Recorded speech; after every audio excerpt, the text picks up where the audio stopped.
Lanjut.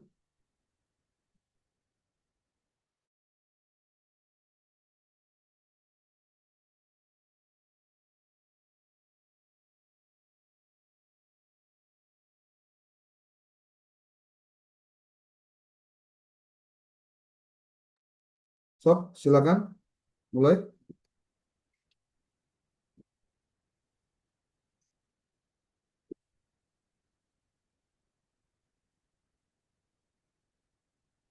Kamu tuh sanggaran tuh. Di mana rumah tuh kamu tuh?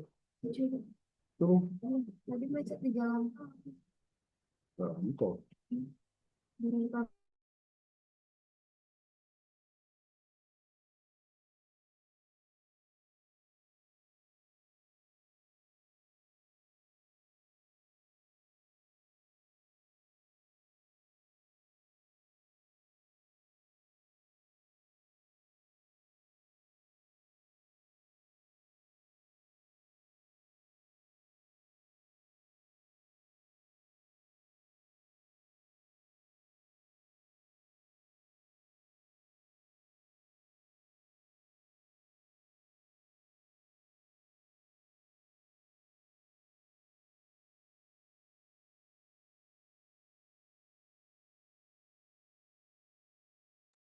Kenapa? Sok, halo. Ya, Bapak izin yang tugas MC-nya nggak hadir, Kang Alawi sama Pak Rohili. Kang Kenapa? Rohili, Kang Rohili anaknya masuk rumah sakit Pak tadi malam. Terus Kang Alawi mau menikah besok. Hmm, Jadi paling sama Kang Kohar ya MC-nya. Aduh, Siap. ayo Kumaha Pak akan. Dokter? Tes Pak Dokter? Nah, Darurat Pak. ya udahlah, sok aja. Sok. Kalau presentasi Pak, kalau presenter mah udah pada siap Pak Dokter dua orang. Nggak, Presenter maksudnya mah aman. kayak- MC. kayaknya mending di ini aja diganti sama yang belum biar nanti yang Oh. sekarang ada biar ngegantiin posisi minggu depan gitu maksudnya. Oh ya udah tuh. Nah, Baiklah, Jadi, saya aja Pak. Biar ya, saya baik. weh, biar nanti bagian tugas presentasi saya ditukar sama Kang Rohili sama Kang Alawi ya. Ya, oke, ya. siap. Tes salwa sareng saha handapna? Nggak tahu, lupa lagi. Kedap keluar cek Kang dulu Sarip, ya. sama Kang Sarip. Sama Kang Sarip. Oh, sama Kang Sarip. Kalau tes salwa Berarti MC MC. berarti Kang Sarip notulen gitu maksudnya ya, kalau dua orang kan Oh iya ya. porsinya. Kumaha? Punten, abdi Kang, Oh, cuma itu. Kang Sarip sama tes salwa ya? Ketrokan nih. ya. Iya kan Kang? Ketrokan. Nah, ketrokan. Kang Sarip sama tes salwa satu satu Ya, rangkaian. Terus Karena Pak Alawi Dia nggak tugas ada, nomor jadi lima. di rolling ya, dulu. kita digeser kalau oke siap. Eh, baik Bapak Ibu. Bismillahirrahmanirrahim. Assalamualaikum warahmatullahi wabarakatuh. Waalaikumsalam warahmatullahi wabarakatuh. Selamat pagi menuju siang, Bapak Ibu semuanya. Alhamdulillah pada kesempatan hari ini kita kembali memulai perkuliahan eh, yang kedua di hari Ya, ini. sapi. Semoga eh, dimudahkan, dilancarkan, diberikan keberkahan dari setiap ilmu yang kita terima dan dari Bapak Ibu yang sudah menyampaikannya juga. Baiklah untuk mempersingkat waktu karena kita sudah Bingung telat ya. 9 menit ya Bapak Ibu dari jadwal, kami langsung aja membuka presentasi yang pertama nanti akan disampaikan oleh Ibu Haji Kurniati dan disusul oleh Teh Nila. Tapi sebelumnya Bapak Ibu mari kita bersama-sama mengucapkan bismillah untuk memulai perkuliahan pagi ini. Bismillahirrahmanirrahim. Bismillahirrahmanirrahim. Bismillahirrahmanirrahim. Eh Mohon maaf, takut saya lupa. Biasanya sebelum masuk ke presentasi ada quiz dulu ya untuk Google Form-nya. Oh, Sudah, Bagaimana? sebar. pas apa? Sudah? Ada di grup Pretest ya? Oke, baiklah. tugasnya. Sudah diisi semuanya atau masih butuh waktu 2 menit, 3 menit? Siap, Sudah 3 menit ya. diisi. Oke, 2 menit ya. Di mananya? Di grup? Di grup Paradigma. Di grup, Kang. Mana? Belum ya? Udah di PI Berkah, PI Berkah. Eh, Bu Bu Haji, Bu Nia, Bu Nyai, Udah dikirim teh di oh udah. PAI ya, Di paradigma sama di udah. paradigma ya. Maaf tadi ke PAI Berkah.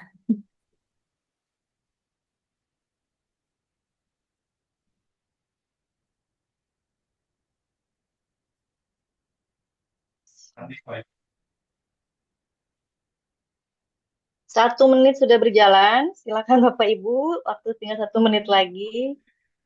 Serem. Siap, siap. Saya, saya juga rusuh. Ini kita, ini ya, saya tidak bisa apa, takut dibantu juga Kang Kohar, takut sinyal saya Siap. terkendala ya. Oke, Teteku. Mantap. Kita santai aja ya bawanya karena Belum, dia pengen itu belum.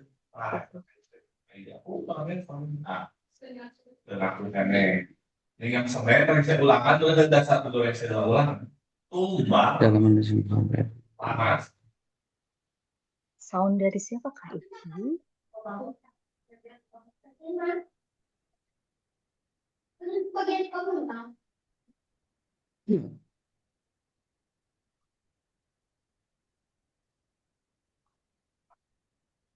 Untuk Ibu Nyai apakah sudah siap? Ini Bu Nyai dulu apa Bu Mila dulu?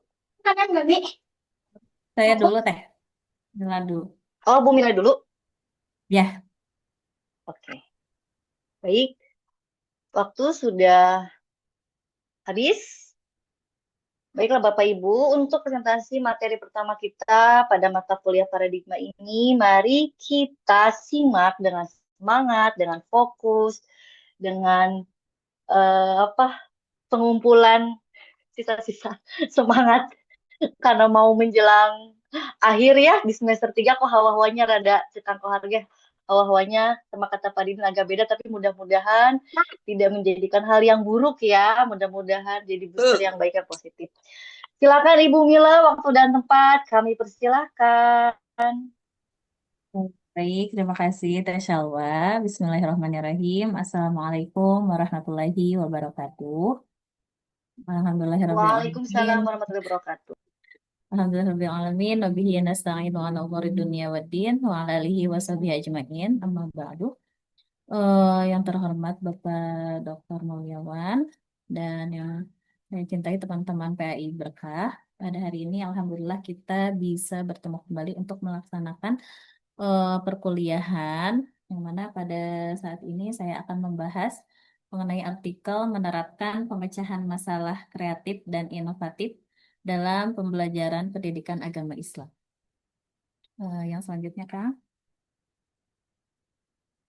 Jadi karena pada saat ini merupakan era disrupsi digital yang mana sangat menuntut sekali kepada pendidikan agama Islam untuk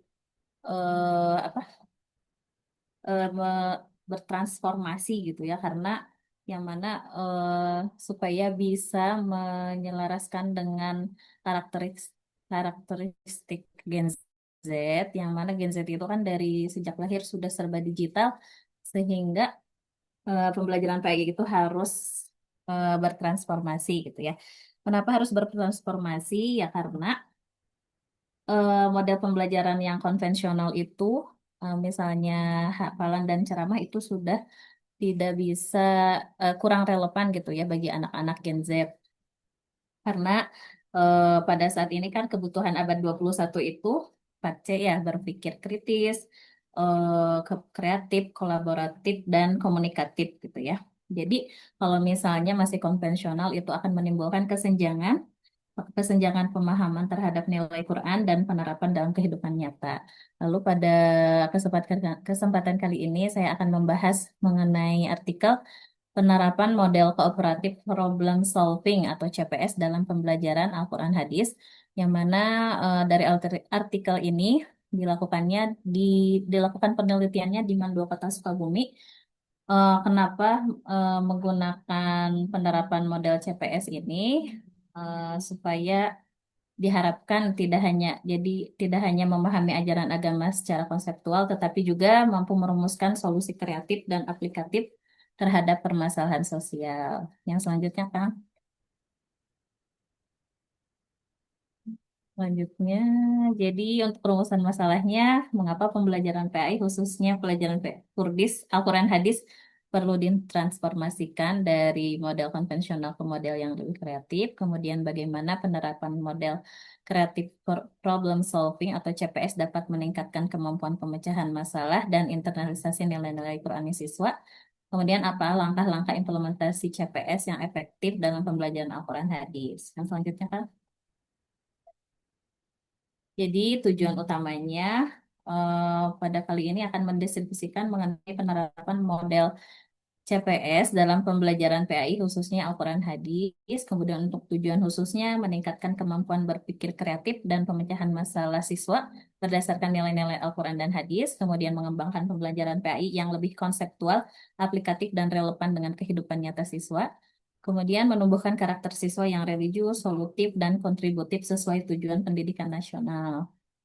Yang selanjutnya, jadi langkah-langkah CPS itu yang pertama ada clarify, yaitu memandu siswa mengidentifikasi masalah, kemudian idiat, yaitu siswa dalam melakukan dalam kelompok itu melakukan brainstorming untuk menghasilkan sebanyak mungkin solusi, inovasi berdasarkan tuntutan Al-Quran dan Hadis. Kemudian develop itu langkah yang selanjutnya yaitu siswa menyeleksi dan mengembangkan ide terbaiknya menjadi sebuah solusi yang konkret. Kemudian implement, siswa mempresentasikan solusi mereka dalam bentuk poster, video, atau role playing. Yang selanjutnya kan?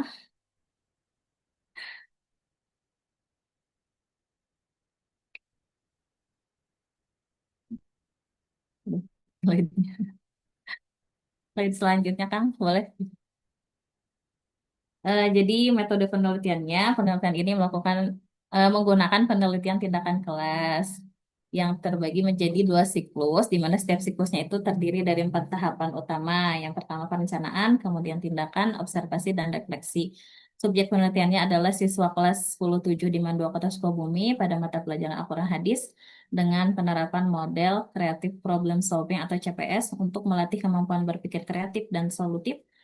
Kemudian data dikumpulkannya melalui observasi, rubrik penilaian, dan angket siswa, lalu dianalisis secara deskriptif, kualitatif, dan kuantitatif dengan triangulasi metode. Penelitiannya dinyatakan berhasil jika terjadi peningkatan aktivitas belajar dan 85% siswa mencapai ketuntasan pada akhir siklus 2. Yang selanjutnya,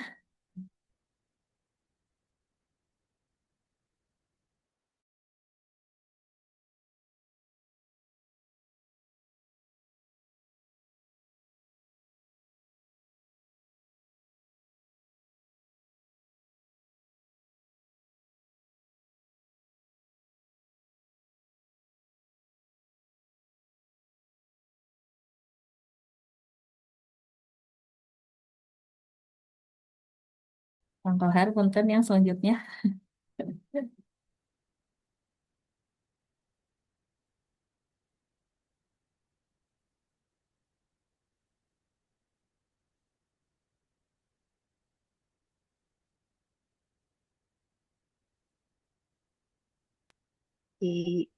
Disambil ya Teh, soalnya waktu terus berjalan ya.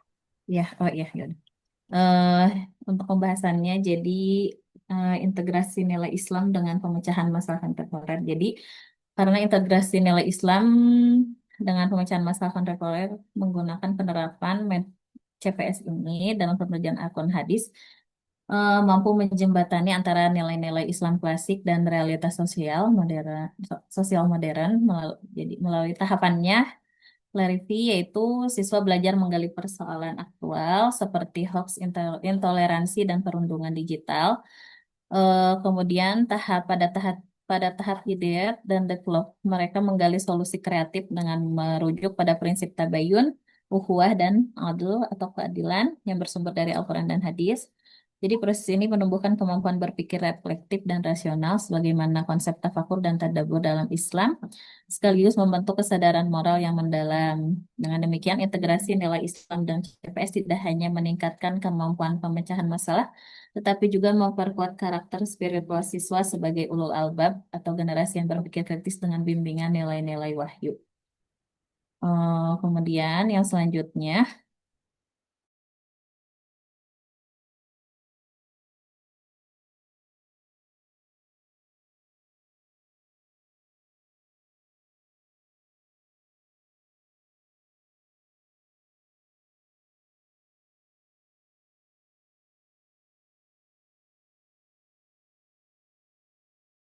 melalui pendekatan CPS ini, siswa ini dilatih untuk mengaitkan nilai-nilai Al-Quran dan hadis dengan persoalan di kehidupan nyata. Jadi PA itu tidak hanya menekankan pemahaman ajaran, tetapi juga kemampuan reflektif dan kontekstual dalam menerapkannya. Dengan demikian, lahirlah generasi Qurani yang adaptif, berdaya saing, dan tetap berlandaskan nilai-nilai Islam. Yang selanjutnya, jadi peran guru di sini dalam perjalanan Al-Quran hadis, guru berperan sebagai fasilitator dan perancang pengalaman belajar yang menuntun siswa berpikir kritis, reflektif, dan solutif terhadap persoalan keagamaan kontemporer.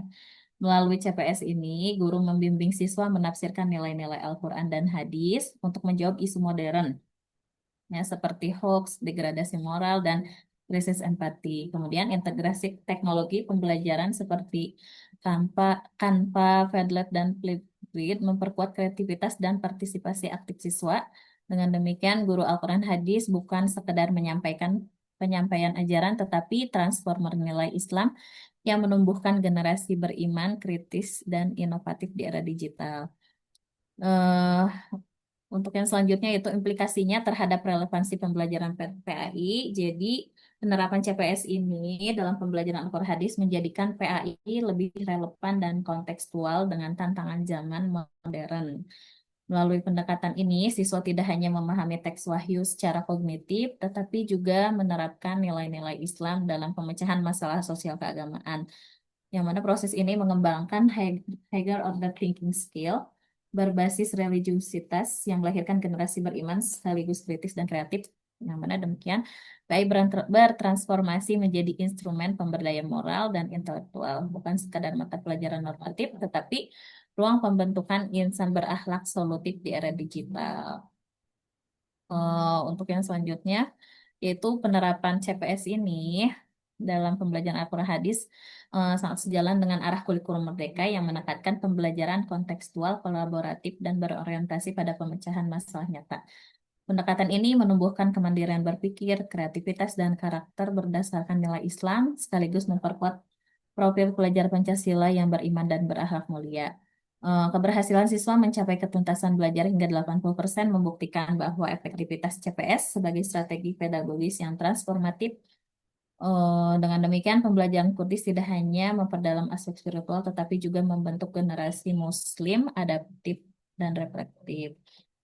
Untuk kesimpulannya, jadi penerapan model CPS ini terbukti efektif meningkatkan aktivitas belajar karena kreativitas berpikir dan kemampuan siswa mengintegrasikan nilai-nilai Al-Quran dan hadis dalam konteks kehidupan modern. Pendekatan ini mengubah pembelajaran Quran hadis yang hanya sekedar hafalan menjadi proses reflektif dan solutif yang menumbuhkan higher order thinking skill berbasis nilai Islam. Kemudian secara teoritis CPS memperkaya pendekatan pedagogi PAI melalui integrasi psikologi kognitif dan nilai-nilai keislaman, sedangkan secara praktis memberikan panduan aplikatif bagi guru dalam merancang pembelajaran Al-Quran hadis yang kontekstual dan inovatif. Jadi dengan demikian, CPS menjadikan PAI lebih relevan, inspiratif, dan berperan strategis dalam membentuk generasi Muslim yang kritis, kreatif, dan berakhlak mulia. Mungkin ya, itu yang dapat saya sampaikan. Baik, sudah cukup Teh Mila ya untuk Ya, sudah deh. terima kasih. Nanti teman-teman untuk sesi tanya jawabnya di akhir aja ya, setelah semua para presentasi sudah menyampaikan materinya. Baiklah Bapak Ibu, lanjut untuk pemateri selanjutnya.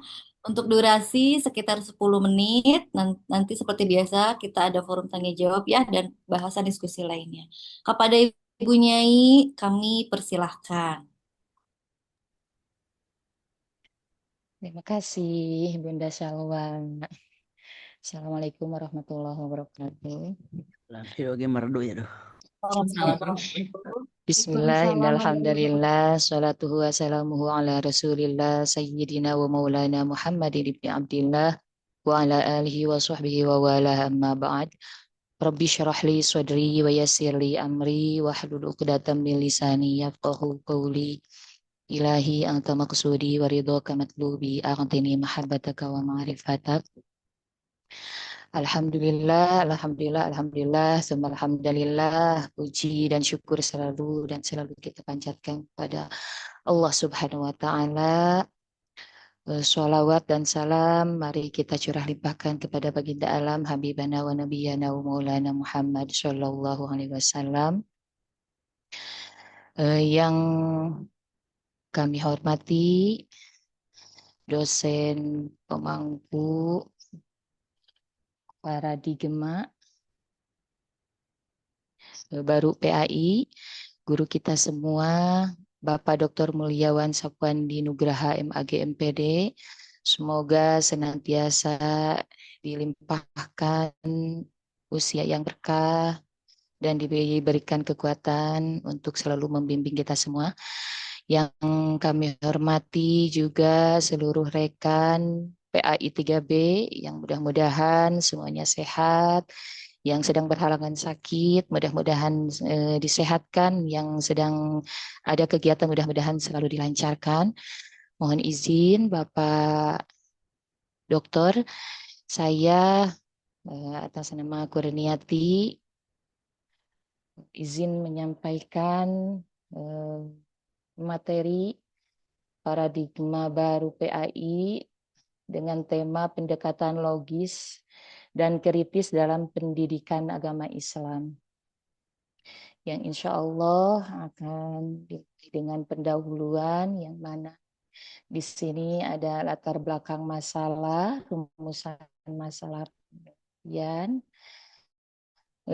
lalu strategi pembelajaran efektif, juga integrasi nilai spiritual dan rasional, juga hasil paradigma baru PAI multikultural.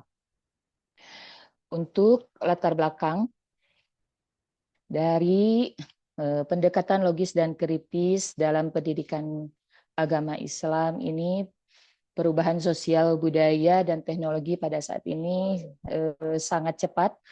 Hal ini juga berpengaruh pada dunia pendidikan, termasuk pendidikan agama Islam di sekolah.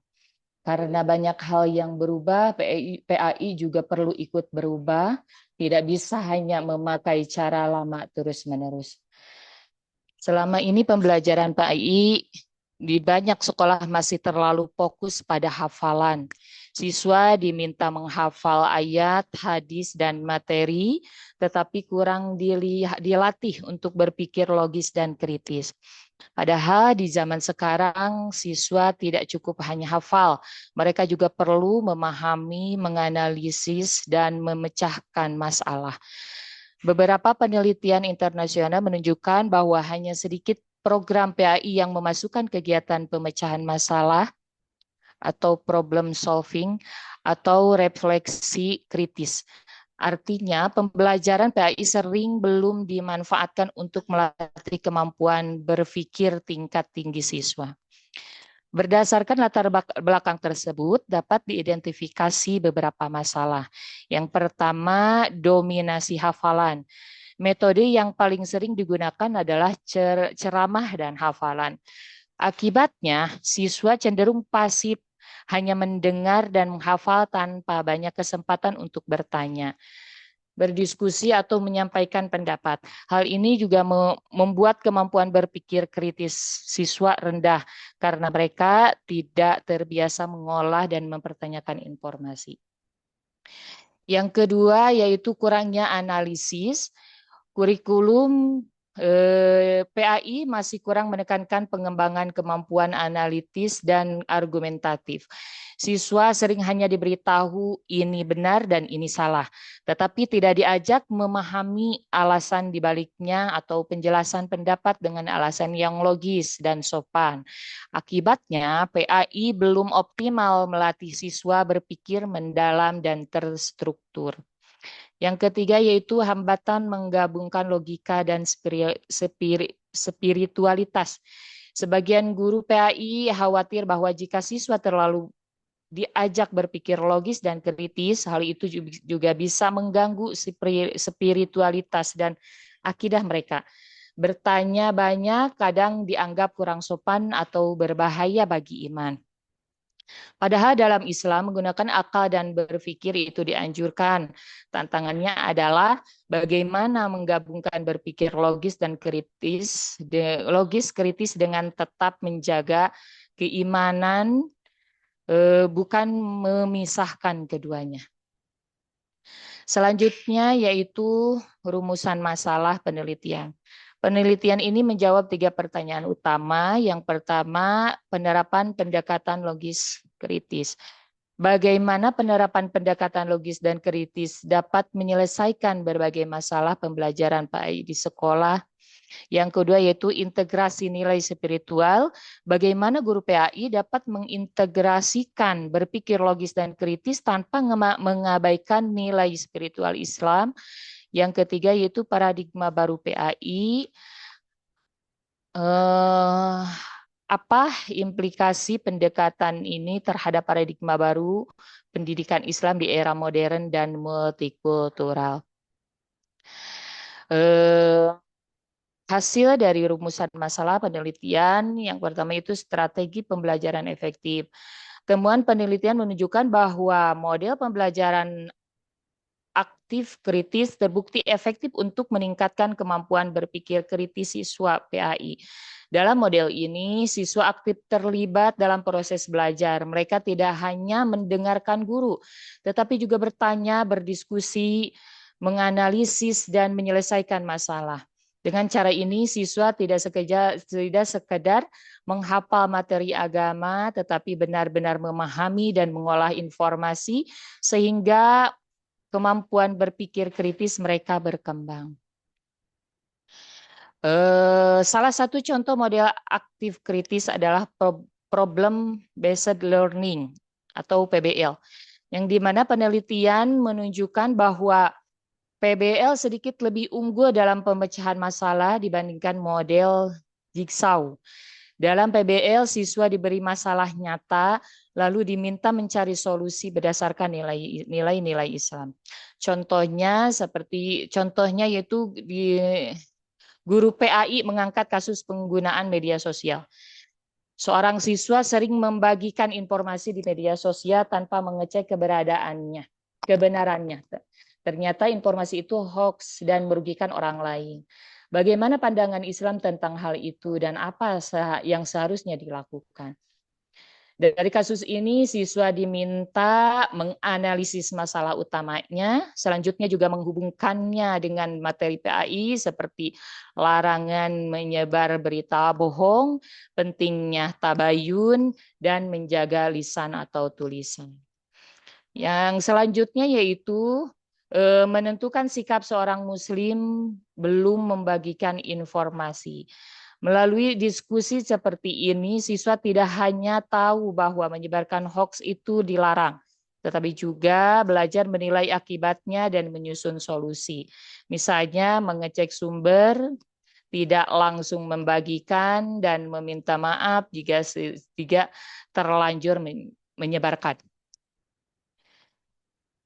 Pendekatan berbasis masalah yang reflektif seperti ini membantu siswa mengevaluasi persoalan dan mencari solusi yang tepat. Dengan demikian, PBL melatih siswa berpikir lebih analisis dan logis, namun tetap sesuai dengan nilai-nilai PAI, bukan hanya hafalan.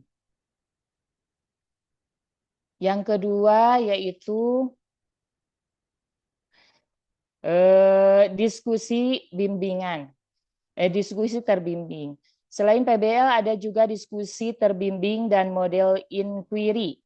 Dalam diskusi terbimbing, guru tidak hanya menjelaskan, tetapi mengarahkan siswa untuk bertanya, menjawab dan menggapai dan menanggapi pendapat teman dengan sopan.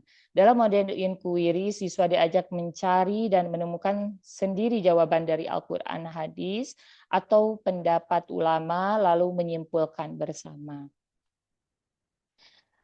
Lalu melalui diskusi dan inquiry, siswa belajar membangun penalaran logis, tetapi tetap berpegang pada nilai-nilai agama. Jadi mereka tidak hanya paham materi, tetapi juga mengerti alasan dan hikmahnya menurut ajaran Islam. Terus selanjutnya yaitu dari strategi pembelajaran yang efektif, hasilnya itu tugas argumentasi. Di sini siswa diminta menyampaikan pendapat tentang suatu persoalan keagamaan dan menjelaskan dengan alasan yang logis dan sesuai dengan ajaran Islam. Contohnya, guru bertanya, menurut kamu, mengapa sholat berjamaah di masjid lebih utama daripada sholat sendiri di rumah? Jelaskan pendapatmu dengan minimal 3 alasan yang didukung dalil atau penjelasan dari materi PAI.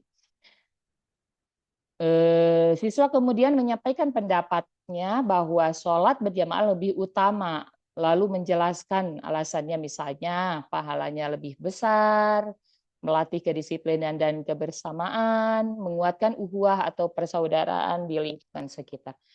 Melalui tugas seperti ini, siswa tidak hanya tahu hukumnya, tetapi juga belajar menyusun alasan yang logis sesuai materi PAI dan dekat dengan kehidupan sehari-hari. Selanjutnya yaitu hasil integrasi nilai spiritual dan rasional. Hasil kajian menunjukkan bahwa berpikir logis dan kritis tidak bertentangan dengan agama Islam, justru sangat diperlukan dalam pendidikan agama Islam. Dalam Al-Quran sendiri banyak sekali perintah untuk berpikir, merenung, dan menggunakan akal, seperti kalau nggak salah di dalam surah Al-Imran ya. Karena itu juga pendekatan logis kritis ini bisa digabungkan dengan nilai-nilai Islam selama tetap berpegang pada Al-Quran dan hadis. Kerangka yang dipakai di sini adalah kerangka integratif yang menggabungkan 3 hal. 3 hal yang utama, yaitu yang pertama nilai Islam, yaitu prinsip-prinsip keagamaan yang bersumber dari Al-Quran dan hadis. Di dalamnya termasuk ajaran tentang akidah, ibadah, akhlak, dan perintah untuk menggunakan akal secara benar. Yang kedua yaitu pedagogi kritis, yaitu teknik pembelajaran aktif yang reflektif kontemporer, seperti inquiry, diskusi, dan debat yang terarah. Melalui pendekatan ini, siswa diajak untuk bertanya, menganalisis, dan mengkritisi dengan sopan, bukan hanya menerima informasi secara pasif. Terus juga selanjutnya yaitu pembelajaran efektif. Di sini tujuannya adalah agar siswa memahami Islam secara reflektif dan kontekstual. Artinya, siswa tidak hanya menghafal dalil, tetapi juga mampu mengaitkan ajaran Islam dengan kehidupan sehari-hari dan tantangan zaman sekarang. Yang ketiga yaitu hasil paradigma baru PAI multikultural. Paradigma baru PAI menempatkan berpikir logis dan kritis sebagai salah satu kemampuan utama tanpa menghilangkan iman dan spiritualitas. Artinya, siswa bukan hanya diajak untuk rajin beribadah, tetapi juga dilatih agar cerdas, bijak, dan kritis. Yang mana dalam melihat persoalan keagamaan di tengah masyarakat yang beragam. Keberhasilan pendekatan ini sangat dipengaruhi oleh kondisi-kondisi sosial ekonomi, lokasi sekolah, dan budaya sekitar. Cara menerapkan PAI logis kritis di sekolah kota tentu bisa berbeda dengan di desa dan berbeda lagi di lingkungan yang sangat beragam budayanya. Karena itu PAI perlu disesuaikan dengan konteks lokal.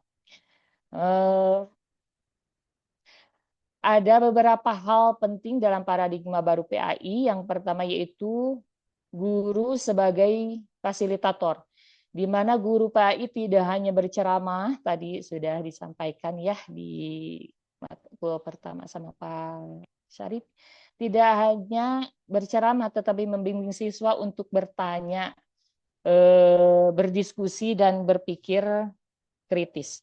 Karena itu guru perlu dilatih dan disiapkan agar mampu membimbing proses berpikir siswa dengan baik.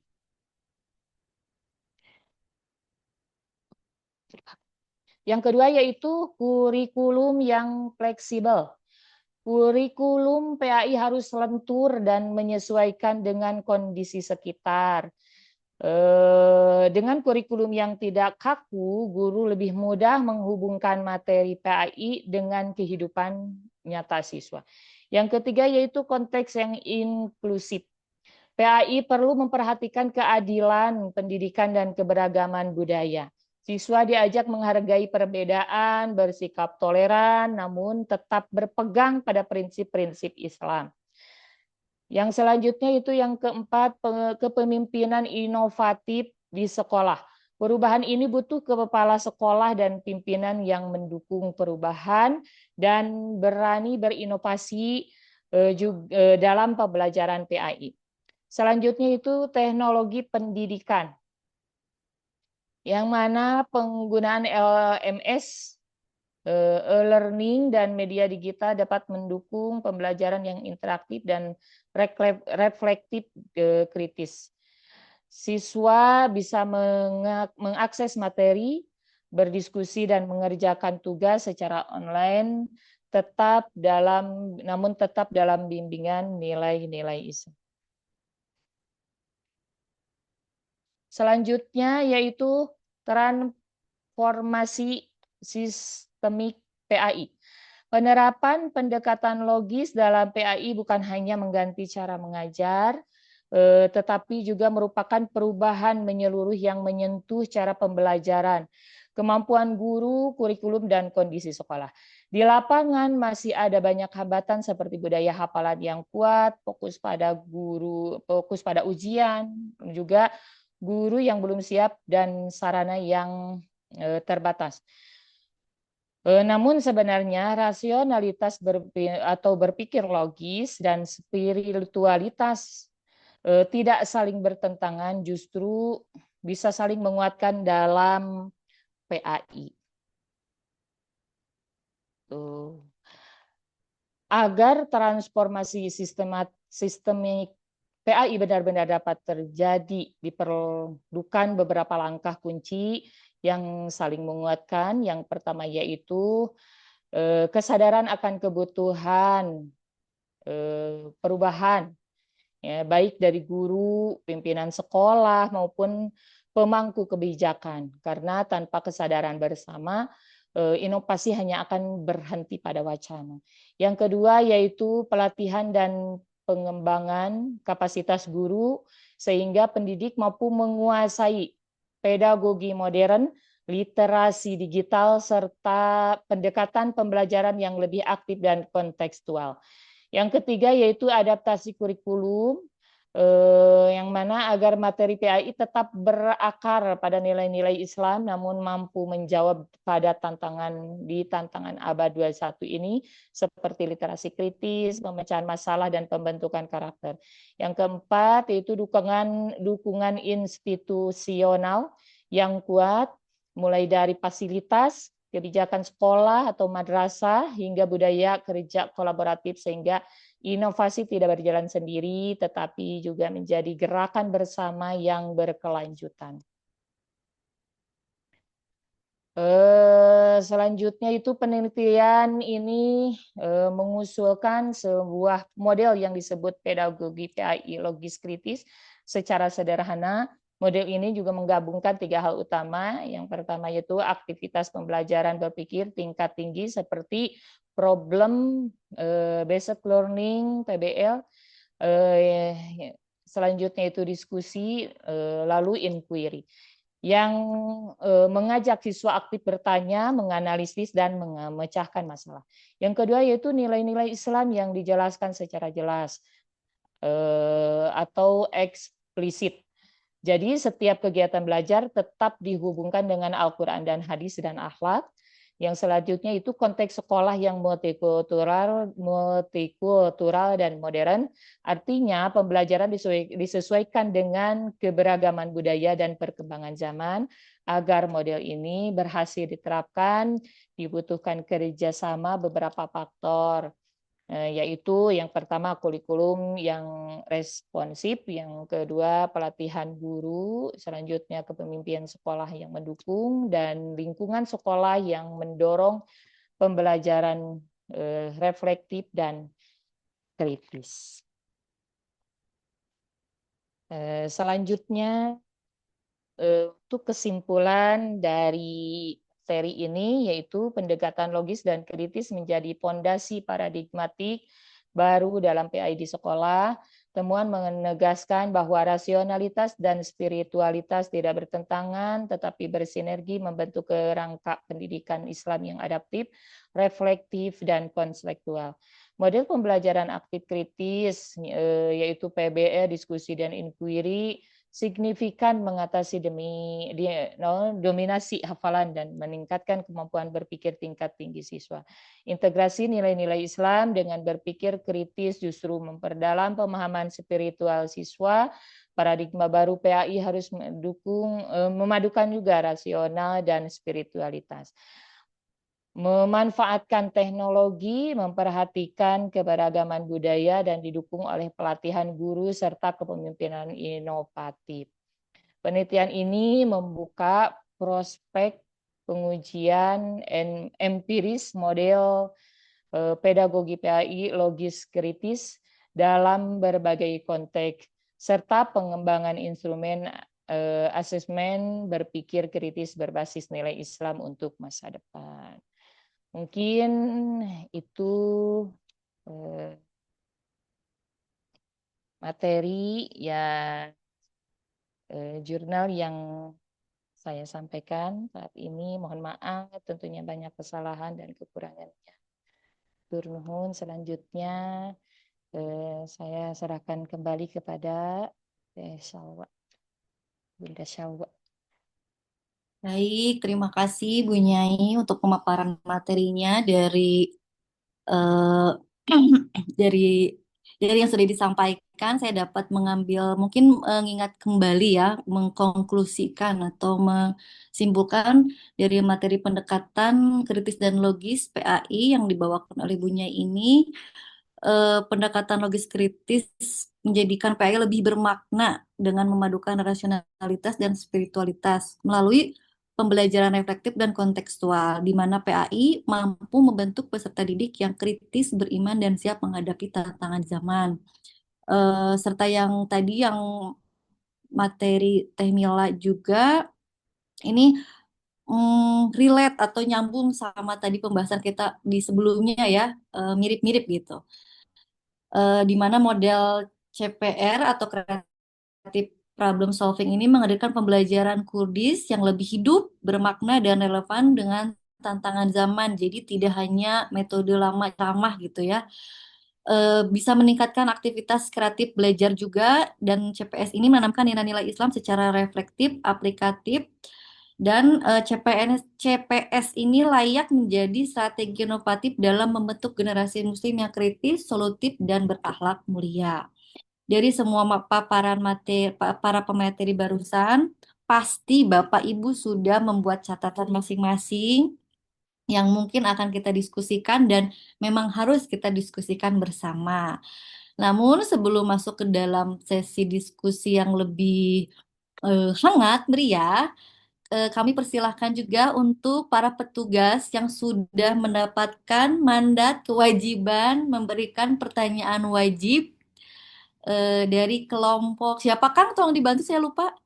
Ada Mohon. Teh Syaidah sama Teh ya. Siti Hifa. Oke. Untuk Teh, nah ini pasti pertanyaannya insya Allah. Oh, ini dari Teh Haifa karena beliau sedang tugas ya. Boleh nanti Teh Haifa dulu apa Teh Saida nih? Ini Teh Haifa udah kirim nih. Panjang banget. Ini saya bacakan ya, bantu dibacakan dulu. Ini ada kiriman dari Teh Haifa.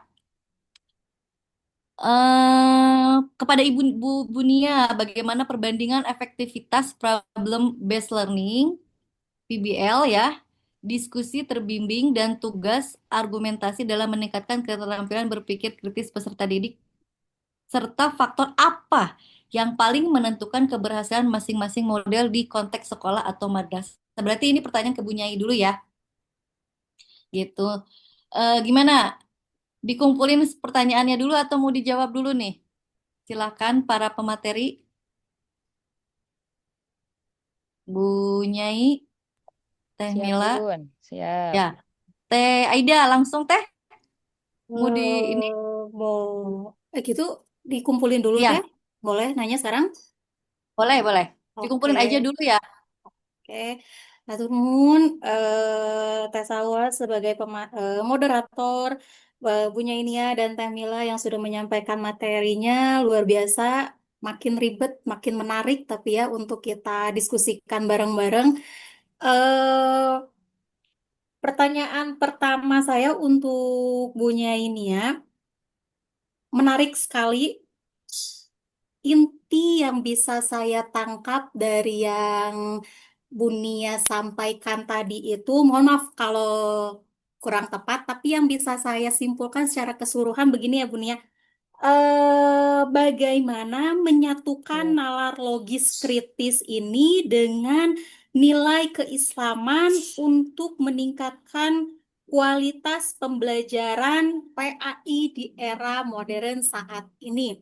Dengan beberapa latar belakang yang sudah Bunia sampaikan tadi, pertama bagaimana guru-guru PAI khususnya itu masih yang teacher center, masih yang ceramah terus gitu ya. Dan memang di kita ini guru-guru PAI itu punten punten punten pisan sepuh gitu ya, kayak baby boomers gitu.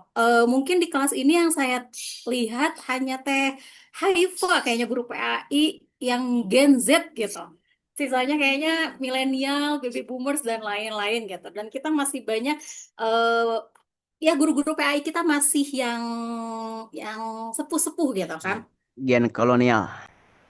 Baby boomers banget. Terus di situ tuh kan metodenya masih yang ceramah, terus hafalan, terus ditambah memang PAI itu pakem gitu kan. Kita di dokter seperti itu. PAI itu pakem gitu kan.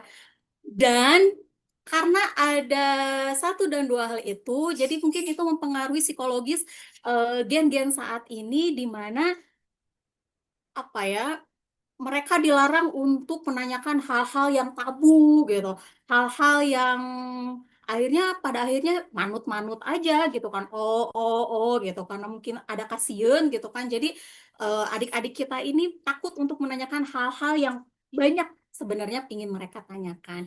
Intinya yang ingin saya tanyakan Bunia, kalau pendekatan logis kritis ini mau jalan, bisa berjalan dengan baik, sebenarnya siapa dulu sih yang harus dirubah? Gurunya kah? Kurikulumnya kah? Atau lagi-lagi dan lagi sistemnya kah? Mana sih dari ketiga hal ini yang paling krusial? Karena kalau berbicara tentang si siswanya gitu kan, adik-adik Gen Z dan Gen Alpha saat ini kayaknya agak susah gitu ya, karena memang mereka kan terlahir dengan media yang sama-sama berkembang. Mereka lahir, media pun berkembang dengan pesat. Jadi salah satu penyebab faktor mereka mudah ceplas-ceplos gitu kan, tanpa banyak mikir dan lain-lain, karena mereka terlahir berbarengan dengan itu gitu. Jadi dari ketiga hal ini sebenarnya mana sih yang paling krusial kalau seandainya pendekatan logis kritis ini mau jalan? Gurunya, kurikulumnya, atau sistemnya? Itu untuk Bu Nia. Dan untuk Teh Mila, langsung aja Teh Mila ya, biar nggak terlalu ini terlalu banyak basa-basinya. Kalau model CPS ini diterapkan di kelas dengan kemampuan akademik siswa yang sangat beragam, karena kita sama-sama tahu eh, Teh Mila, wali kelas di sekolah yang jumlah siswanya sangat banyak dengan berbagai karakter dan penerimaan pembelajaran yang berbeda-beda. Bagaimana kalau model CPS ini diterapkan di kelas dengan kemampuan yang kita sama-sama pasti tahu semua kalau semua kemampuan itu tidak sama gitu kan. Kemampuan akademik siswa yang sangat beragam sekali. Apakah pendekatan model CPS ini bisa tetap efektif atau justru hanya beresiko pada siswa-siswa yang aktif, yang hidup di kelas tersebut? Itu Teh Mila, itu Bu Nyainia. Hatur nuhun. Masya Allah, luar biasa pertanyaannya ya. Oh iya Bapak Ibu, saya lupa. Saya pun di sini bertugas tidak sendiri ya. Saya dibantu oleh Kang Syarif untuk notulensi serta mungkin nanti bisa diulang juga mensingkatkan pertanyaan-pertanyaan dari Teh Hifah sama Teh Aida ya Kang Syarif. Gimana para pemateri? Mau dijawab sekarang langsung atau sudah bisa ditangkap pertanyaan dari Teh Hifah sama Teh Aida? Teh Haifa tadi pertanyaannya baru buat Bu Nyai aja ya, berarti buat Teh Milanya belum. Oke, Mau Teh silakan. Haifa dulu membuat jawaban? Bertanya Nampak atau langsung? langsung kayaknya nanti Teh Haifa kayaknya sambil sedang Ya, melakukan kegiatan ya. Tip silahkan ya. Teh. Oh, Teh Milanya sedang izin dulu kayaknya. Bu Nyai boleh dijawab Siap. dulu. Mia jawab dulu pertanyaan dari Bu Syahidah ya. Tadi bagaimana pendekatan logis kritis mau jalan gitu. Jadi siapa dulu yang harus berubah? Gurunya, kurikulum atau sistem sekolahnya. Untuk penjawaban dari Teh Saidah itu agar pendekatan logis kritis berjalan dengan baik, mungkin prosesnya harus dimulai dari guru ya. Guru sebagai fasilitator, kemudian diperkuat oleh sistem sekolah yang mendukung, dan akhirnya dikunci oleh kurikulum sebagai arah jangka panjang. Guru sebagai fasilitator, sebagai faktor paling krusial ya. Alasannya sederhana, itu guru yang berinteraksi langsung dengan siswa setiap hari, karena yaitu kurikulum bisa juga kurikulum bisa bagus di atas kertas, sistem sekolah pun bisa punya program, tetapi jika guru masih mengajar hanya dengan ceramah dan hafalan, maka pendekatan logis kritis tidak akan berjalan. Karena itu perubahan harus dimulai dari guru dulu. Itu dengan apa? Dengan menggunakan metode tanya jawab atau diskusi, studi kasus, dan tugas berbasis alasan atau argumen. Terus juga guru juga memberikan ruang refleksi, mengembangkan pembelajaran yang aktif. Guru menjadi fasilitator, bukan sekadar pemberi materi, mengarahkan, membimbing, membuka ruang eksplorasi, dan membantu peserta didik menemukan pengetahuannya sendiri. Namun juga guru harus memberikan ruang untuk didik tersebut ya, supaya betul-betul mereka aktif berkritik gitu. Yaitu yang kedua, yaitu sistem sekolah, yaitu sebagai penguat ajar, perubahan konsisten, perubahan guru akan lebih stabil jika sekolah memberikan dukungan. Kepala sekolah menyediakan ruang diskusi profesional, budaya kelas yang aman untuk bertanya, terus juga penilaian yang tidak hanya hafalan, ya juga fasilitas dan waktu yang menunjang. Karena tanpa dukungan ini juga guru sudah berubah sering kalah oleh tekanan ujian, target nilai atau jadwal yang padat. Yang ketiga yaitu kurikulum sebagai pengunci dan arah jangka panjang. Kurikulum penting untuk memastikan perubahan berlaku secara luas dan resmi, misalnya dengan memasukkan indikator berpikir kritis, proyek, dan asesmen reflektif. Itu. Namun karena kebijakan kurikulum biasanya bergerak lebih lambat, kurikulum pun berfungsi sebagai penyatu dan pengunci jangka panjang, bukan hanya untuk titik awal saja. Gitu. Jadi itu mungkin untuk jawaban Teh Aida. Jadi diawali yang paling krusial itu yaitu yang pertama itu ya guru dulu sebagai fasilitator, ya gitu. Jadi supaya anak itu betul-betul terbuka, berani mengungkapkan, berani bertanya gitu. Jadi guru apabila supaya anak tidak takut untuk bertanya, maka guru pun harus betul-betul aktif memberikan ruang anak untuk bertanya gitu. Dan supaya juga pembelajaran itu lebih asik ya, lebih tidak monoton, karena kadang itu tadi kebanyakan dari guru PAI itu diambil dari guru-guru yang memang sudah sepuh, yang mungkin untuk teknologi mengenal teknologi pun sangat minim, ya punten kadang gitu. Tapi kan tidak semua juga kayak babe kita itu ya guru juga katanya pengawas terhebat ya, walaupun sudah menuju muda tapi beliau sangat aktif dan menginspirasi gitu. Jadi memang harus betul-betul anak dikasih ruang, selain juga fasilitas juga harus betul-betul dikasih ruang, yang mana kadang kalau di sini gitu anak-anak itu ada beberapa pengajar yang memang pengajar PAI atau juga atau pengajian kitab kuning itu menyediakan infokus yang mana di saat menyampaikan materi atau bab tentang hadis, misalkan di dalam hadis arba'in itu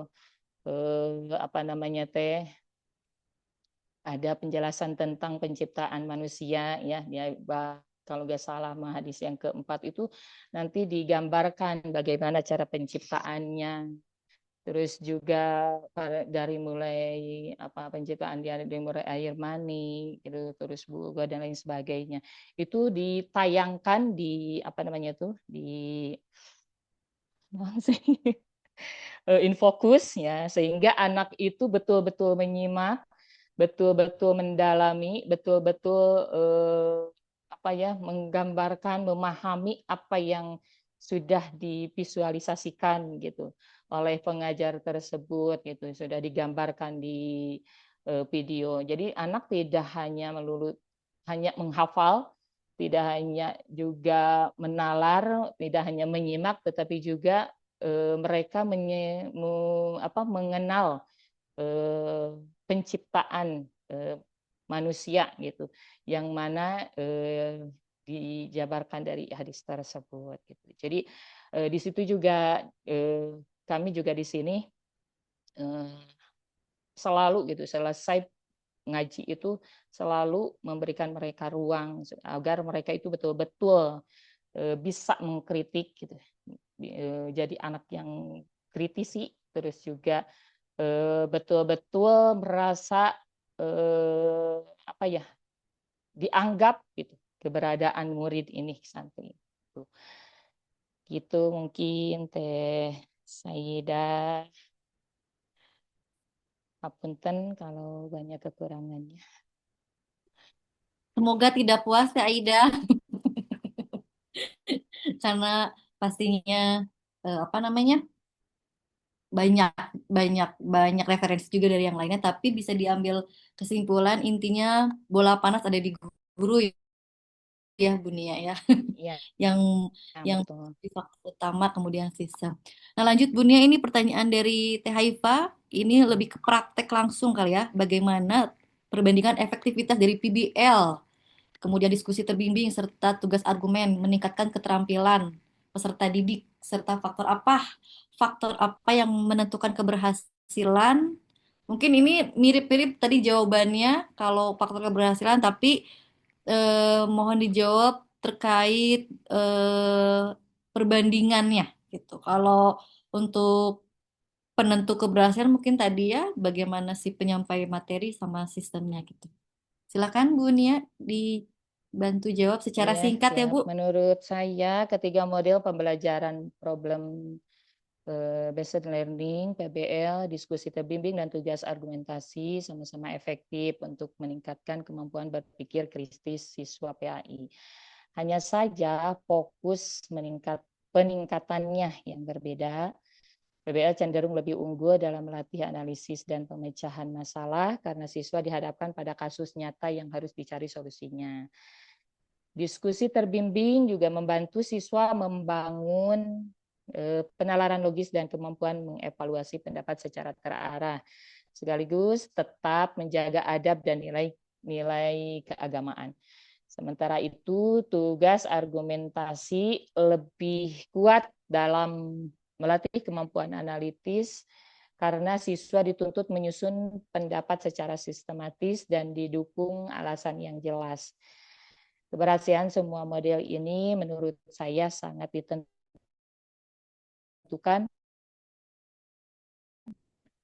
kesesuaian masalah atau tugas dengan konteks siswa serta suasana belajar yang aman untuk berdiskusi dan berbeda. Cukup Bu Nia jawabannya? Teh Itu ya Teh Haifa untuk jawabannya. menawi Semoga tidak tidak puas juga ya, supaya bisa mengalir referensi lain. Lanjut, Teh Mila, silakan menjawab pertanyaan dari Teh Haifa dan Teh Aida tadi. Ya, baik. Terima kasih, Teh Shalwa. Saya akan menjawab dulu pertanyaan dari Teh Aida. Tadi itu pertanyaannya intinya tuh apakah CPS itu tetap efektif gitu ya di kelas yang heterogen, yang beragam gitu ya kemampuan anaknya. Jadi CPS itu pasti tetap efektif ya, karena CPS itu menilainya itu proses berpikir dan solusi, bukan hanya sekedar jawaban benar salah. Jadi semua anak pun gitu bisa mengikuti, tetap efektif jika menggunakan CPS karena eh, dilatih yang di ini tuh gitu proses berpikirnya.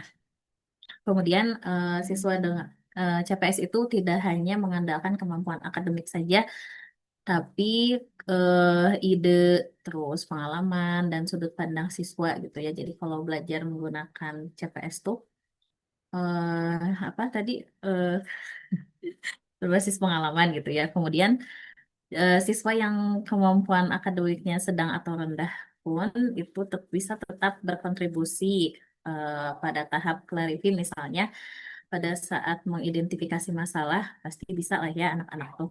Terus pada saat ideat atau memberi gagasan berdasarkan pengalaman sehari-hari pasti semua anak juga itu bisa ya. Kemudian jadi TPS ini justru inklusif secara potensi, bukan eksklusif secara akademik. Tapi resikonya, eh, tapi resiko yang mungkin muncul ada juga sih Teh, yaitu kalau misalnya diskusinya dibiarkan aja itu tanpa terstruktur. Jadi di sini saat melaksanakan CPS itu peran guru sebagai fasilitator sangat penting gitu ya untuk memandu pembelajaran. Kemudian, kemudian kelompok pun dibentuk. Resikonya kalau misalnya kelompok dibentuk tanpa peran yang jelas, nah itu akan jadi tidak efektif gitu ya. Kemudian resikonya guru hanya fokus pada hasil akhir bukan proses. Jadi intinya CPS ini guru itu menilai prosesnya gitu ya. Kemudian resiko yang selanjutnya jadi kalau siswa yang berkemampuan tinggi itu pasti akan jadi lebih dominan. Makanya guru itu harus bisa memanagenya gitu ya. Kemudian siswa yang pasif, kalau siswanya biasa aja gitu pasti menumpang gitu. Jadi ya udah sih ini aja yang ngejawabnya gitu. Kemudian diskusi hanya hidup di siswa tertentu itu salah satu resikonya juga. Kemudian untuk pertanyaan yang Teh Haifa, kenapa gitu ya model CPS ini apa dianggap relevan untuk pembelajaran Al-Quran hadis? Alasannya karena yang pertama, model CPS ini membantu siswa untuk mengaitkan pelajaran Al-Quran hadis yang bersifat tekstual dengan permasalahan kontemporer yang mereka hadapi.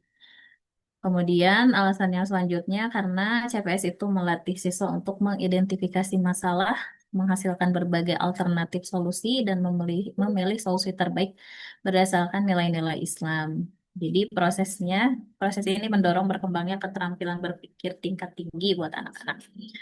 Kemudian alasan yang selanjutnya yaitu mendorong keaktifan dan partisipasi siswa dalam pembelajaran karena melalui diskusi, kerja kelompok dan pembuatan produk solusi dengan CPS ini menjadikan siswa sebagai subjek aktif dalam pembelajaran Al-Quran hadis sehingga pembelajaran menjadi lebih bermakna dan tidak bersifat satu arah.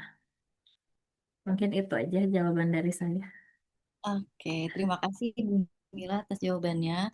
Eh, untuk sesi pertanyaan wajib sudah tersampaikan dan sudah dijawab juga. Mohon izin Bapak, ini kita waktu sampai 11 berapa Kang Kohar?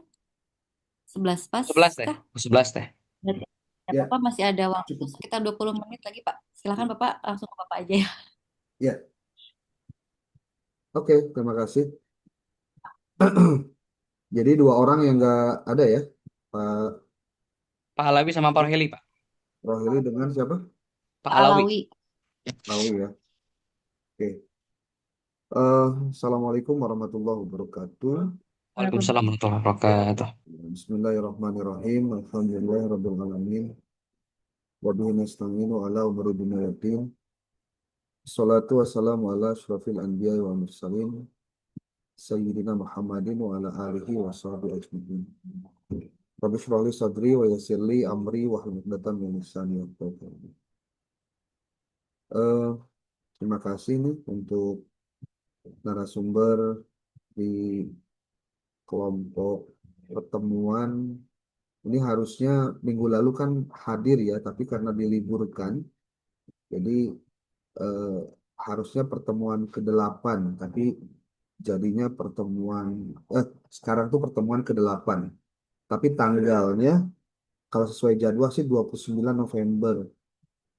Tapi karena waktunya ternyata bentrok ya, jadi tidak jadi.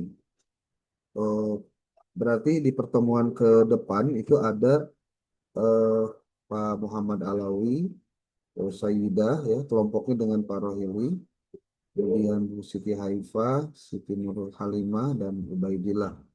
Ini masih banyak juga ya yang belum tampil. Jadi 1, 2, 3, 4 kelompok lagi nih yang belum tampil. Dipersiapkan saja semuanya jika nanti di waktu yang mendatang kemungkinan kita lakukan secara online tapi di luar jadwal perkuliahan yang hari Sabtu gitu ya. Iya, Pak. Nah, saya khawatir nanti di tengah jalan ujung-ujung siap-siap UAS contohnya. Nah, itu kan repot juga nih, materi belum selesai tapi sudah mau UAS gitu ya. Oke, materinya sudah masuk pada tataran sifatnya praktis, yaitu tentang pendekatan logis, kritis, dan inovatif dalam pemecahan masalah pendidikan agama Islam. Ini bukan kendala yang mudah untuk menjelaskan masalah ini. Kenapa?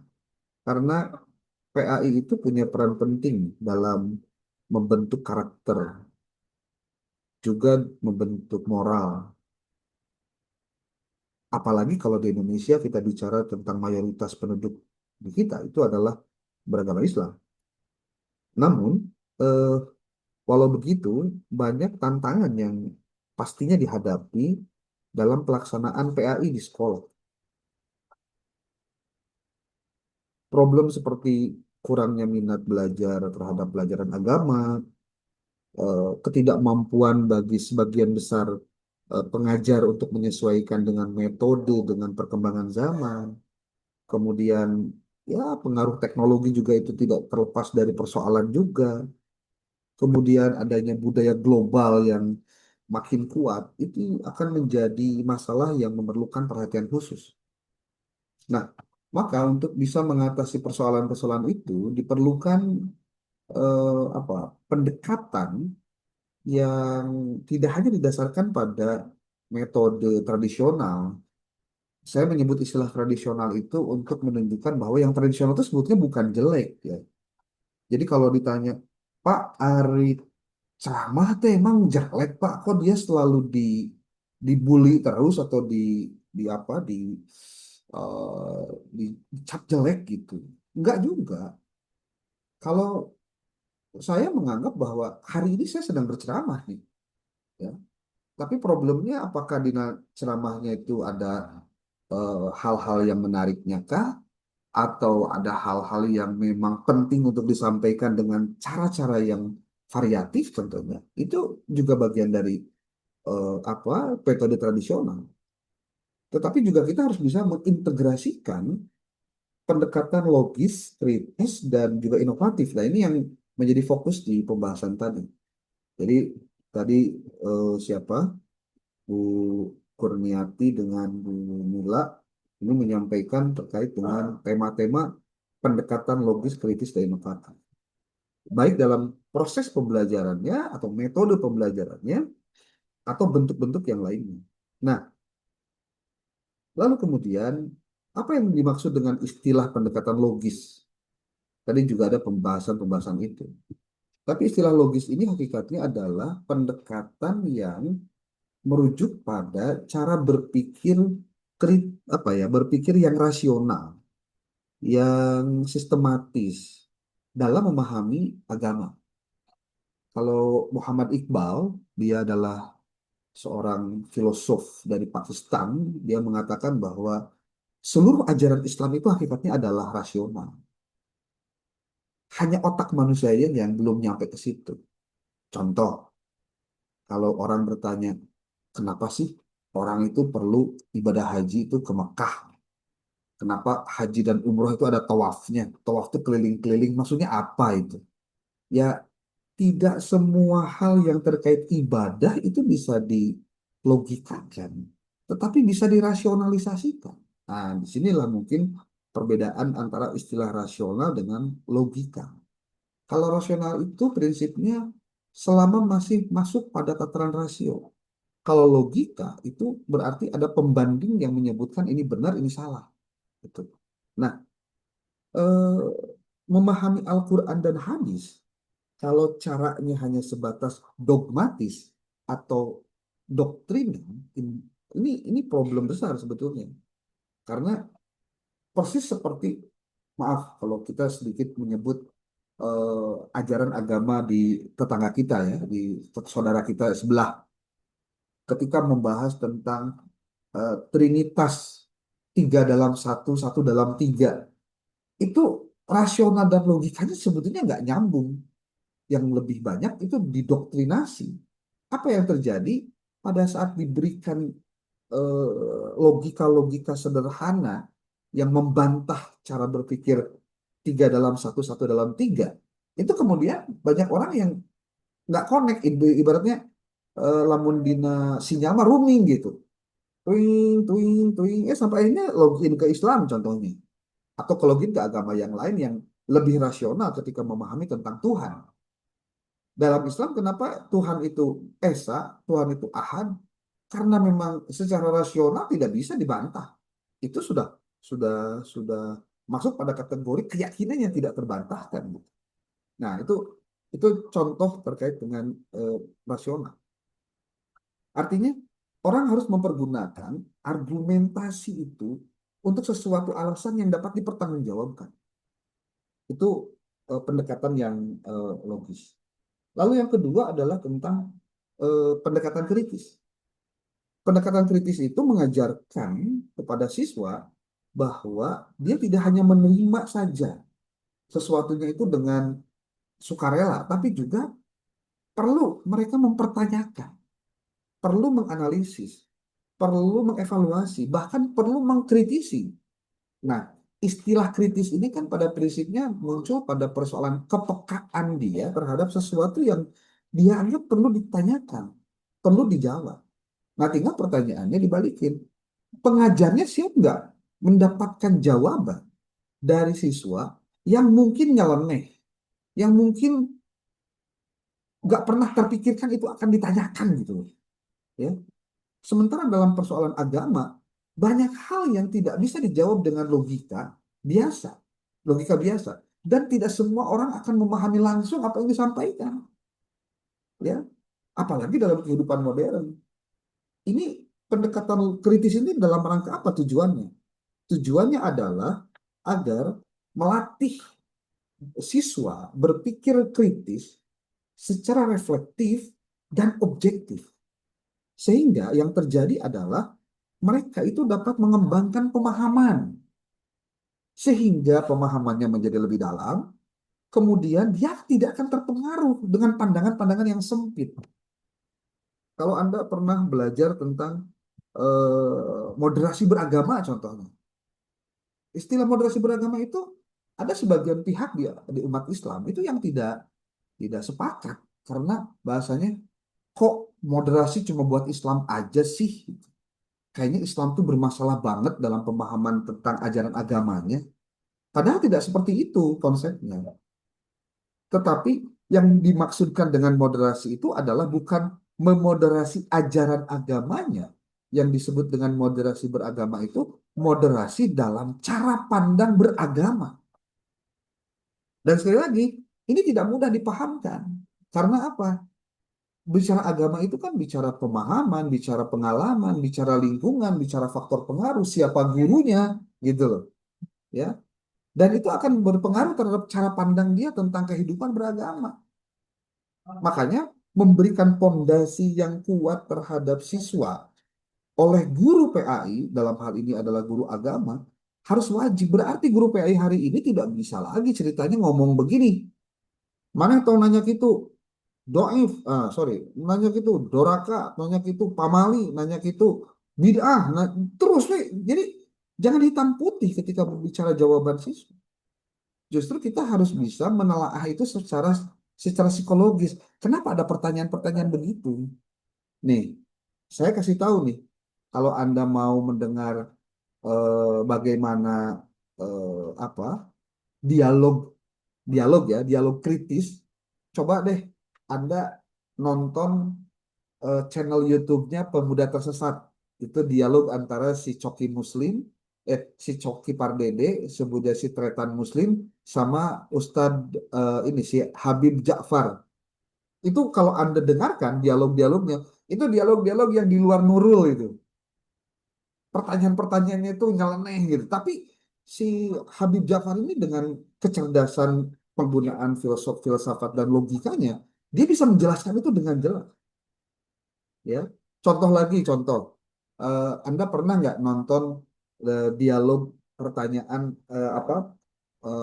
dialog Zakir Naik contohnya, atau kalau sebelumnya ada Ahmad Didat, itu seorang kristolog, orang Islam yang banyak mengkaji tentang ajaran-ajaran agama di luar Islam, yang tujuannya bukan hanya berdebat, tapi untuk mempertanyakan tentang kalau memang Islam itu benar, maka dia harus tidak kebal kritik. Kalau Islam itu benar, maka dia harus siap dipertanyakan oleh sesuatu yang sama sekali mungkin tidak pernah terpikirkan sebelumnya. Seperti pertanyaan begini contoh. Kenapa dalam Islam perempuan itu kok sepertinya jadi barang yang murah gitu? Contoh, gitu pertanyaannya. Laki-laki bisa berpoligami, perempuan tidak. Berarti kan itu merendahkan hak derajat perempuan. Wah, itu kan pertanyaan yang tidak mudah dijawab kalau logikanya nggak benar gitu. Seperti Nabi kenapa istrinya 9? Berarti Nabi itu hiperseks contohnya. Kan pertanyaan yang harus dijawab dengan tidak dengan emosional, tapi dengan rasional gitu. Seperti pernyataan contoh begini. Seorang muslim itu wajib memilih pemimpin yang adil. Jadi kalau misal ada pemimpin yang adil tapi non-muslim dengan pemimpin Islam yang tidak adil, Anda mau pilih yang mana? Oh, itu ketika di pilkada dan pilpres itu rame itu. Ya, hanya untuk bagaimana logika orang itu diobok-obok hanya untuk persoalan-persoalan seperti itu. Nah, apalagi kalau misalkan bicara tentang pertanyaan-pertanyaan siswa. Ya, pertanyaan-pertanyaan siswa. Dan ini tidak mudah untuk bisa dijelaskan kalau si gurunya tertutup dan tidak mau banyak belajar tentang apa yang terjadi dan sekarang lagi in. Gitu. Anda bisa bayangkan kalau guru PAI-nya tidak terbuka paradigma berpikirnya, dia hanya fokus pada apa yang dia yakini saja, itu problematik. Artinya gini, jadi guru PAI mah wajib jualan ilmu. Wajib beli ilmu. Gimana caranya beli ilmu teh? Ya bisa seminar, bisa bedah buku, bisa ikutan webinar, diskusi, sehingga pemikirannya menjadi menjadi terbuka. Dibanding dengan beberapa kasus di mana ada guru-guru PAI yang hanya sepakat pada apa yang dia yakini sebelumnya saja. Contoh, ada semat di guruna menang kia gitu. Ya nggak begitu. Kalaupun ada sedikit banyaknya wawasan yang berkembang dari pola yang berpikir karena dia mendalami sesuatu itu bukan berarti menyimpang dari ajaran agama Islam. Dan ini problematiknya ada di siapa? Hakikatnya ada di gurunya sebetulnya. Contoh nih, contoh. Anda menjadi guru PAI di sekolah, ya di sekolah. Itu Anda tidak lagi harus bicara tentang Anda pakai bendera apa. Bendera itu maksudnya gini, ya sebutlah Anda punya ormas apa sih gitu di balik Anda. Ya kalau mau lebih didetailkan mah ayah NU, ayah Muhammadiyah, ayah Persis, ayah Wasilah, ayah ada yang lain-lain gitu. Banyak sekali. Kalau Anda jadi guru PAI di sekolahnya contoh sekolah umum, Anda di situ harus bisa menawarkan diri sebagai orang yang menunjukkan bahwa dalam Islam itu ada loh pemahaman yang begini, begini, begini. Selama ini bisa dilakukan, selama ini benar ada alasannya, maka ini tidak masalah. Tapi kalau sudah keluar dari syariat, keluar dari akidah, makanya nggak boleh. Contoh ajarannya seperti ini, dan ini. Saya pikir ini jalan terbaik untuk mereka lebih bisa memahami Islam itu sebagai rahmatan lil alamin. Bukan yang justru menjadi Islam itu adalah faktor yang menjadi faktor kerusuhan gara-gara memahami ajaran Islam. Padahal dalam konteks beragama, seperti hanya dalam fikih yang sangat furu'iyah gitu, maka fikih itu hakikatnya adalah sebuah produk. Metodologinya adalah usul fikih. Kebanyakan guru-guru PAI mungkin karena backgroundnya bukan dari pesantren, sehingga memahami usul fikihnya terlalu dangkal. Apa yang terjadi? Dia tidak paham bahwa metodologi dengan produk fikih itu dua hal yang berbeda. Berdiskusinya dalam hal metodologinya, usul fikihnya naon gitu loh. Kalau nggak ngerti usul fikihnya jangan berdebat masalah fikih, pasti pasea ujung-ujungnya gitu.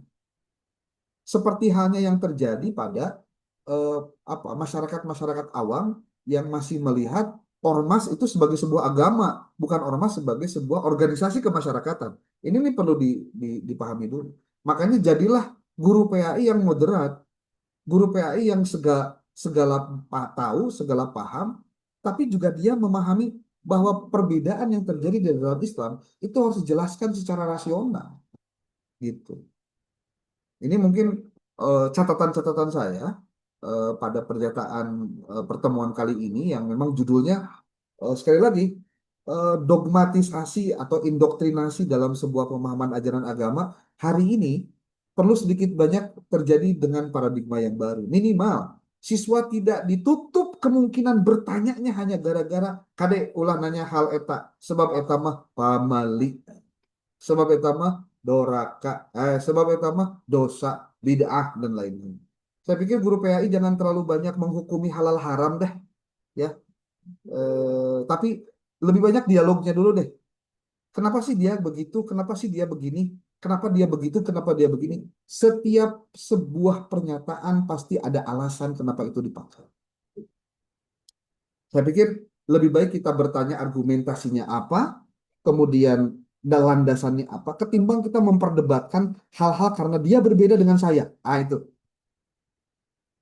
Tidak ada hal yang sama persis 100%. Tetapi sebagai seorang yang beragama, tentu adab itu di atas ilmu. Itu. Jangan sampai justru terbalik. Ilmu dikaluhurkeun, adab dikahandapkeun. Nah, itu yang biasanya jadi masalah. Anda punya ilmu banyak, pesantren puluhan tahun contohnya, tapi tidak punya adab ketika bagaimana berhadapan dengan orang yang berbeda dengan kita. Termasuk mungkin dengan siswa kita yang memiliki orang tua yang pemahamannya berbeda, sehingga dia melakukan sesuatu yang berbeda juga pada saat prakteknya. Ingat, harus moderat. Kalau tidak, kita pasti akan jadi guru PAI yang tertutup dan picik. Ya, contoh kasus kalau misalkan Anda ada di sekolah dengan warna ormas tertentu, ya itu lain cerita ya, karena dia bawa misi. Tapi kalau di sekolah yang sifatnya negeri gitu, Anda tidak bisa mengambil satu madhab hanya untuk dijelaskan dan itu yang harus dipakai oleh semua siswa. Begitu. Oke, mungkin ada yang mau didiskusikan dulu sebelum kita tutup. Ya, minimal komentar dulu mungkin boleh. Enggak? Oke, Kang Angkat. Mahar, saya Siap. minta yang belum book chapternya mohon segera karena kita juga pengen segera juga ini karena soal buat UTS dan untuk UAS kita nanti Jurnal. akan lanjutkan lagi tentang bagaimana caranya menjelaskan bagaimana penulisannya. Yang penting Anda melakukan sebutnya telaah dululah, ngambil data di lapangan dengan instrumen wawancara, observasi, dan studi dokumentasi, supaya nanti Anda punya bahan untuk ditulis dalam penulisan artikel. Ya. Kita nanti ada pertemuan tatap muka kapan ya? Ada nggak? Biasanya ada Pak Dokter sebelum UAS. Ya, tapi kan kita pengen teman-teman bisa publish artikelnya segera gitu. Makanya Ya, gini, betul. tolong dari sekarang, sebutnya tetapkan dulu jurnal targetnya mau kemana. Itu. Ya, nanti kita akan coba pahamkan itu dalam beberapa pertemuan ke depan, tapi minimal naskahnya sudah siap gitu. Nanti kita revisi-revisi biasa, ya. Siap Pak Dokter. Untuk book chapter mah wayahna nih. Ini beberapa ada yang juga baru masuk, nanti saya kirim nih. Nah, gitu Pak Dokter. Baru turnitinnya juga, tolong disegerakan. Buat yang belum, Kang Kohar tolong nanti dikumpulkan dalam Google Drive nya. Ya, Pak Dokter, ini udah 2 buku Pak Dokter, Google Drive-nya. Oke, siap. Siap. Oke, gitu aja dulu. Sudah jam 11 lebih 3 menit. Mungkin sudah lewat batas 3 menit ya. Siap Pak Dokter. Neng Siti sudah ya? Oke. Berarti tugas saya menggeser waktu sudah berakhir. Oke, terima kasih. Salam sehat. Mudah-mudahan Anda tetap semangat untuk kuliah. Assalamualaikum warahmatullahi wabarakatuh. Waalaikumsalam warahmatullahi wabarakatuh. Saya pamit ya. Ya, Siap Pak Bapak. Dokter.